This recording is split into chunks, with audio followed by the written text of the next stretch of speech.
Yes, welcome into Sports Bit, betting insight today on SBRpicks.com, Tuesday, April 26th. Big game breakdown, NBA playoffs, only 2 games tonight, and the deep dive. You thought you were done with Deflategate. Oh no! We'll talk Deflategate, Brady, and what it means for the Patriots coming up, and the play of the day. So you went out yesterday and you bet the Clippers to win the West. Not so fast. For the second show in a row, we got a major injury in the NBA playoffs. And forget about the Clippers. The Clippers went from Western Conference title contenders to will they get out of the first round in a span of 3 hours, Teddy? Yeah, really. We were talking about how the Clips were such a great bet last week, and we had them at minus 360, and they were minus 3,000 after going 2-0 against the Blazers. Now it's a very, very different series, obviously. Chris Paul with the third metacarpal fracture on his shooting hand. And we've seen a lot of players have the same injury. And last year, Rondo had it, Westbrook had it, Kawhi Leonard had it. They all missed time with it. The average NBA player misses 42 days with a metacarpal fracture. So I got to ask you this, man. Where's your State Farm agent when you need it, CP3? Maybe you should have used Allstate. They're the ones who are there when you need them. Yeah, well, God, not to mention Blake Griffin left that game with an injury too. This is a dumpster fire, man. Plus, you look at this graphic. The Clippers have outscored opponents by 553 points with CP3 on the floor. They've been outscored by 202 points with him off the floor. So now, oh man, Game 5 is going to be intriguing as the series goes back to LA, and we'll see what the Clippers can do with this. With the bench, they're going to have to get major minutes. Yeah, it certainly will. And of course, it's been a bench that the Clips put a lot of time and effort into upgrading between last year and this year. Last year, the bench was their downfall. This year, the bench at times carried them. And of course, when you look at the amount of time guys have missed with this particular injury, and I got a chart from InStreetClothes.com, which I thought was a great website name. You had Kevin Love. He missed 9 games with a third metacarpal fracture. You had Carmelo Anthony missed 10. Some of these are old. Jamal McGlure missed 15. Paul Pierce missed only 4. Marvin Williams missed 17. So it definitely depends on what those x-rays look like today. Well, and we'll find out more, obviously, as the day progresses. But, you were thinking, oh, yeah, the Warriors are hurt. Curry's hurt. The Warriors are in trouble. Let's bet LA now. Not so fast, my friend. Also, I heard a lot of this yesterday. Well, Curry's out 2 weeks. He can come back. Well, wait a second now. He's out 2 weeks for sure, and then he'll be reevaluated. So there's no telling when he comes back either. Yeah, all of a sudden, Oklahoma City and San Antonio, the winner of that series is, I'm not going to say sitting pretty, but sitting in a good spot, certainly, especially if that Curry injury lasts a little bit longer than that initial 2 weeks. How about some point spread hijinks in the OKC Dallas game, Teddy? Oh, man, 13.5 was available, 15 was available. Important that you got the best number. Yeah, and this is a classic. Why do the major leagues, whether it's the NBA, the NFL, Major League Baseball, doesn't matter. The leagues have always been, oh, no, we don't like gambling, but you guys can watch. It's okay. Why the leagues want gamblers? Real simple. If you're a casual fan and you're watching the final minute of Oklahoma City Dallas, you can care less. There's no doubt who's going to win. The Thunder are going to win by double digits. It's garbage time. You click the clicker. Go somewhere else. If you're a bettor, you're watching right through that final 24-second violation. Is OKC going to put up a shot here? Are they not? You're watching, oh my God, that technical foul. What's going on? Oh, Durant sinks it. Oh, now they're up 15. It was drama to the highest extent. Bettors are more engaged than casual fans, and bettors watch longer. Those are facts, not fiction, and that's why the leagues are always like, well, even though we're going to say we don't like you bettors, we really like you bettors a lot. I can't wait for that series. OKC San Antonio Game 1 on Saturday. How about some bad bets? They were betting the Atlanta Braves, Teddy. Yeah, well, more power to them, the markets went nuts. Boston said David Ortiz and Hanley Ramirez aren't going to play. And, without that duo, the Red Sox only scored 1 run. Of course, one run was enough to beat the Atlanta Braves the way that Rick Porcello and that Red Sox bullpen was pitching last night, where they have one double, three singles, three walks for the entire ball game. 1-0 winner for Boston. Bad bet if you were betting the Braves. And I was concerned about this 1 week into the season, and it continues. The Blue Jays bullpen again, Teddy. Yeah, now 0-7 on the season. This one's from ESPN Stats and Info. The Astros are the only other winless bullpen in baseball, and it's worth noting, we talked about this before the season started. You're looking for correlations? Here's your correlation. Good bullpens cash unders, and you have profitable teams. Bad bullpens cash overs, and you have unprofitable teams. The Astros and the Jays, the only two teams without a win from their bullpen this season. They're a combined minus 13 units already. Houston, the single worst team to bet on in all of baseball so far this year. Yep, excellent job there. How about this, Teddy? A couple days ago, we were bitching about no competitive series. We could get 3 or 4 series that go 7 games now. Oh, yeah, but I got to talk more about the Jays for a minute. That Jays bullpen, they gave up 5 in the 7th last night. Cecil, Floyd, Vendetta all get hit. They gave up 5 hits and 3 walks in an inning and a third. Stroman left with 2 outs, bases loaded. He got charged with all 3 runs after the pen couldn't get an out. And, Brett Cecil, man, this is a guy who was a top prospect. Didn't make it as a starter. Now he's in the bullpen. What's he got? 4 losses and 3 blown saves already. Yeah. This is problematic. Yeah. Now, what were you asking me? Yes, I jumped the gun there. After we were complaining about all these series were blowouts, we might actually get 3 or 4 game 7s. Yeah, the potential is there. Certainly, Indiana, Toronto has that feel to it. Portland and the Clippers have that feel to it. Miami and Charlotte has that feel to it. What was the other one you're thinking of? Atlanta, Boston. Yeah, sure, that has that potential. I think Atlanta's going to win that in 6. I know. Let's see that a lot of these series, it's been night and day depending on who's the home team. I mean, you saw what the Celtics. That's one of them, and then Miami, Charlotte, certainly another one. Yep. All right. Up next, big game breakdown. We'll get to the 2 games in the NBA playoffs. Throw in a baseball game. Sale on the hill for the White Sox. Deep dive with the Patriots. Don't forget Wednesday and Thursday NFL draft with Steven Over. We'll talk props and we'll talk draft coming up. All that this big week coming up here on SportsBit. Betting Insight today on SBRPicks.com. Visit SBRUFC.com to find the best odds and sportsbook bonuses available for UFC 197. Here we go, NBA playoffs. Celtics and the Hawks from Atlanta. Hawks 7, 199.5. The series turned around when Isaiah went off at home and Jerebko back-to-back double-doubles. Now, Isaiah has been doing it at home. What's going on the road? If you look at this graphic, the 2 games in Atlanta, he has 43 points. He's 12 of 36, and he is a plus-minus of minus 23. The 2 games at home, 70 points, shooting it much better from the floor, and plus 25 when he's on the floor. Is what we talked about earlier, Teddy. Night and day for the Celtics, home and away so far. Yeah, I mean, Isaiah became a prophet on the Garden floor over the last couple of ball games, but let's look at the Atlanta side of it.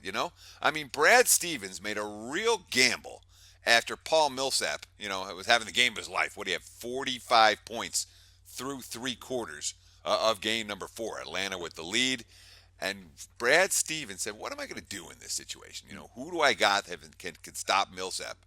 He goes to his point guard. Marcus Smart comes in, smaller, quicker, and guess what? Millsap had 41 with 9.5 minutes remaining. He only scored 4 points the rest of the way. And yes, that includes the overtime session. So I don't know if he can do it again from a defensive standpoint, but certainly, was it a situation where Millsap just got gassed because he'd scored too much and was used too much? Or is Marcus Smart a viable option for Brad Stevens moving forward? Well, how about you give Millsap some help? I mean, what's going on with the rest of these guys? And I know this goes back to last year because I used to call you up screaming because I had the Hawks 15-1 to win the East. Budenholzer needs to shorten and tighten his rotation. He plays too many guys. He also rarely plays the starting 5 together compared to other coaches. If you look at this graphic, I mean, Schroeder was 3 of 13. Cephalosha was out minus 26. The plus-minus for Schroeder was minus 20. Scott had 17 minutes and gave him nothing. He plays too many guys, and he has too much trust in these guys. Put the starters on the floor for the big minutes, bud. Horrible job there, and a bad job last year, too. But give Millsap some help, please. Well, I mean, let's talk about smart guarding Millsap for a minute, and then I'm going to get into your comment about the Atlanta bench because you're completely wrong about that. But let's start with Brad Stevens on Marcus Smart. Quote, well, he guarded Millsap the last 13 minutes of the game, including overtime. Probably, maybe the last 8 minutes of the fourth quarter. Obviously, you're throwing darts a little bit with a guy that's rolling like that, but one thing about it is when you scored 45 through three quarters, you're probably a little winded. So he, Marcus Smart, probably got to guard him at a good time, but he still fought quite well. Now let's talk about this nonsense. You're talking about the Hawks bench and they can't play, and Schroeder had a bad game, and Cephalosha had a bad game, and Scott had a bad game. They didn't get anything from Muscala, and so on and so forth. Uh-huh. All right, they had a bad game. No one complains when, remember, Budenholzer is Popovich. You understand? I mean, nobody's Popovich, but, he was Popovich's top assistant forever before he got the Hawks job. No one complains when Pop develops his bench. He goes to his bench at clutch time. He doesn't have that kind of talent. Sure he does. Schroeder, no, he does not. He doesn't have the Scott, Spurs lineup. All three of those guys can play. Oh, come on. You can't. Pop can get away with it because that's a deep roster. He doesn't have that. He thinks he does. Nah, I disagree. And Atlanta's not using their bench any more than the average playoff team. They just had a bad game, and you're like, oh, that bench stinks. I'm not buying it. The Hawks bench is just fine. Worth noting the steady decline of the total in this series. Game 1 was 206. Game 5 was 202. Game 2 was 205. Game 3 was 203.5. Game 4 down to 202.5. And now, Game 5, we're sitting at 200. The market's steadily going down when it comes to the Hawks-Celtics total. Yes, good info there. All right, careful now. Don't get shut out on this game. Note the start time. 3 o'clock Pacific tip. Yeah, I was arguing with you about them. Like, no way they start at 6 o'clock Eastern. Never happens. And you're like, no, they do. Every year, one game. Usually one, yeah. Well, they're up. There's nothing they can do. They can't go with a 9:45 local tip in the second game on a weekday school night. Pacers, Raptors 7, 192 the total. As I mentioned, 3 o'clock Pacific tip. All the pressure here, before we talked about the series and now going into Game 5, all the pressure's on Toronto. Indiana's, come on, they're on a free roll. But put DeRozan on a milk carton. Again, DeRozan and Lowry really struggling in this series. Lowry, 4-10-1 ATS in the playoffs as a starting point guard. And you look at this graphic, in the regular season, Lowry and DeRozan, 43% from the field. They're 30% in the playoffs. Points per game, 44.7 in the regular season. Takes a big hit in the playoffs. Well, these guys finally show up, Teddy. Charles Barkley doesn't seem to think so. Look at this quote. And we like Barkley because Barkley offers opinions. He doesn't offer platitudes. And I respect guys that are willing to say what they think and not play the politically correct game, like we try to do here on Sportsbet every day. And, of course, Barkley's dead wrong some of the time, just like you are, just like I am, just like we all are. But this one I think he got right. Barkley's quote, I go back and look at my career, and great teams are always greedy. Toronto is just a good team. They were content with the split in Indiana. Look at their energy level in Game 3 versus Game 4, and it's like night and day. You had to know Indiana was going to come out and punch you in the mouth. You can just see it in their energy level. And, of course, the Pacers finally got someone other than Paul George to play well. Ian Mahimny, 22 points and 10 boards. George Hill, 22 points on 9 of 11 shooting. But the biggest key of Game 4 was all about the energy. The Pacers with 15 offensive rebounds and 10 steals. What do you think, Paul? Can they match that level of energy and production in Toronto tonight? Or is this a spot for the Raptors to, bounce back energy-wise and be the more aggressive of the two? No, I'm all in on the Pacers. I thought they were going to win this series or have a good chance before the series started. Again, the pressure on Toronto, and especially, Game 4, Toronto kept turning the ball over. So if they're going to keep giving it away, and the Pacers, Ellis, he gets other help, George gets other help from these guys, they absolutely can win this series. That includes Game 5 in Toronto tonight, where they are 7-point dogs. All right, one more Major League Baseball. White Sox, Blue Jays, Sale against Dickey. White Sox, $1.25, total of 8. Sale off to the best start of his career, 4-0 with a 1.80 ERA. Teddy, he's doing it a different way, He though. certainly is. And I mean, the numbers say it very, very clearly. Chris Sale, the strikeouts are down from where they were. The swinging strike percentage is down from where it was. The ground ball rate, however, is up. He's trying to keep the ball on the ground. And that tells me that Chris Sale has a little bit more trust in the defense behind him. Remember, last year the White Sox defense, the paid numbers, the park-adjusted defensive efficiency, they were awful. They were number 27 in Major League Baseball. So far this year, and I don't know how long it's going to last, but so far this year they've gone from the number 27 defense to the number 2 defense in Major League Baseball. And when you talk about stuff that's off the radar screen for the betting markets, defense in MLB is absolutely one of those. You find a good defensive team, the markets don't adjust for that. You find a miserable defensive team, the markets don't adjust for that either. All the defensive stats gets put on the pitchers, when in reality, in this instance, we have Sale perhaps pitching to his defense. Shocking numbers here on the Blue Jays against lefties as well. If you look at this graphic, last year, Toronto, number 1 batting average against lefties. This year, 17th. On-base percentage was second last year, 23rd this year. Slugging percentage was number 1. This year, it's 13th. What's going on, Teddy? Nothing. The answer to that is absolutely nothing. This is one of those stats, and you see it in April. You say, oh, boy, the Jays can't hit lefties. Yes, they can. It's the same lineup essentially as last year, the same big right-handed bats. And at some point, this regression, let's call it a regression upwards, we would expect Toronto to start hitting lefties a lot better. That being said, hasn't happened yet. And just like we were talking about with the Astros yesterday, when a team's slumping, you don't want to try to grab the falling knife. You let it fall, you let it sit.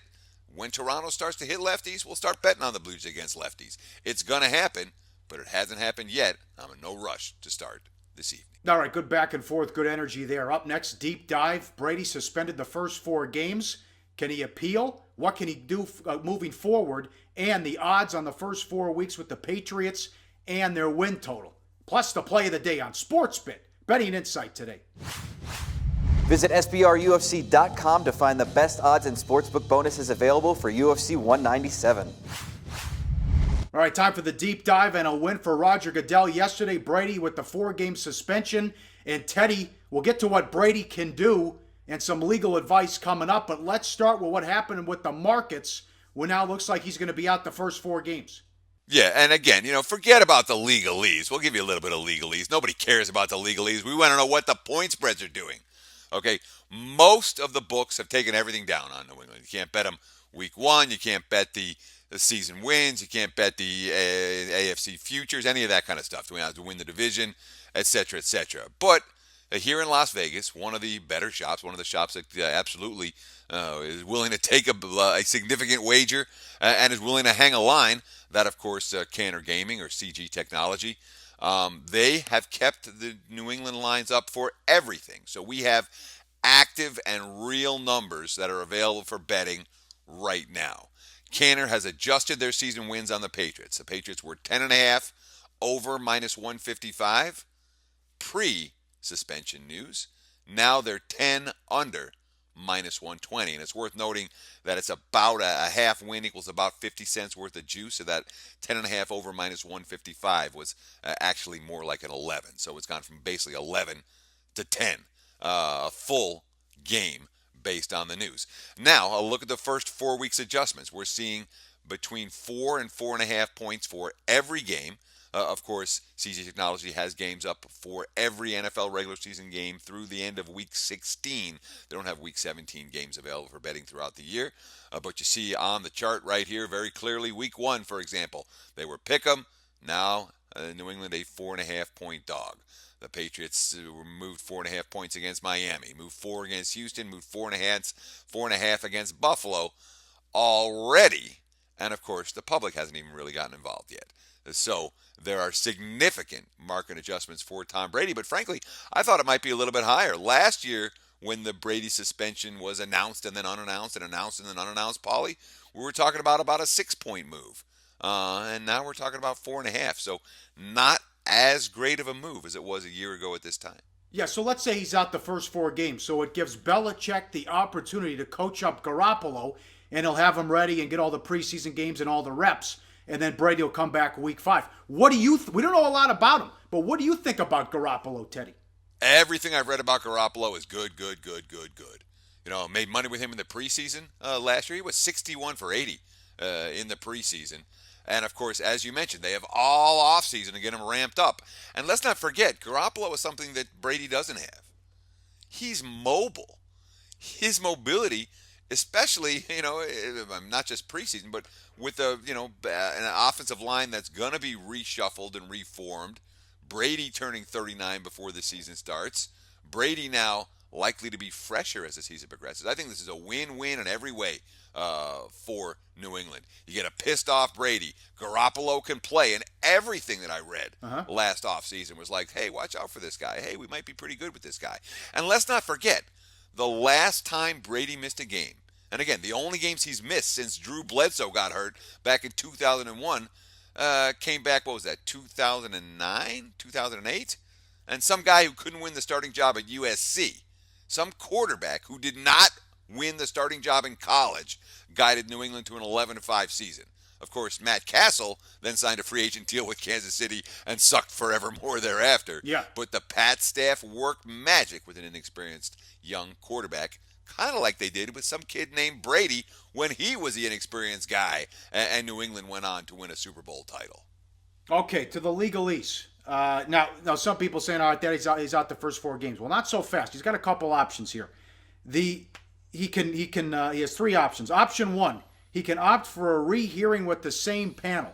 You don't want to do that. Why? That's not going to work. Option 2, which I like the best, he can get a hearing with the entire Second Circuit Court. I talked to a lawyer yesterday. If that happens and he gets a stay, he could be on the field week 1. And that could take, it could go as long as a year. The third option, which, slim and none, it goes all the way to the Supreme Court. So the reports came out yesterday. He's still pissed off. He's going to fight this. So again, I wouldn't say mark it down. He won't be on the field week 1, but he still has some options and a ton of money. And, look, I love this country, and I hope to God that we don't see an issue about deflated footballs from 2 years ago making it to the Supreme Court. You know what I mean? I would hope they have better stuff to do. That being said, the issue before the court yesterday had nothing to do with whether Brady and the Patriots cheated or not. The judge, our role is not to determine for ourselves whether Brady participated in a scheme to deflate footballs or whether the suspension imposed by the commissioner should have been 3 games or 5 games or none at all. Nor is it our role to second-guess the arbitrator's procedural rulings. Our obligation is limited to determining whether the arbitration proceedings and award met the minimum legal standards established by the Labor Management Relations Act. Even if an arbitrator makes mistakes of fact of law, we may not disturb an award so long as he acted within the bounds of his bargained for authority. So, in terms of legalese, they didn't determine anything. Whether Brady did it, didn't do it, didn't. They settled a legal question, which overturned the initial court ruling. And now, guess what? It's all back in the air again. And as you mentioned, you would expect this is one of these things that's going to go on all summer long, and no one's going to know whether Brady's going to be suiting up in week 1 until, probably like last year, right there in week 1. I think it's total bullshit all the way around. The dumbest story I've seen in 30 years of watching sports. But the one thing, you can blame the NFLPA for giving Goodell this power, and that's why they agreed with what that he was able to do this and hand down the suspension. So it's worth noting, though, Roger Goodell does not have to stay with this same original punishment. It doesn't have to be a 4-game suspension. He's allowed to lessen it should he choose. My hunch is he won't.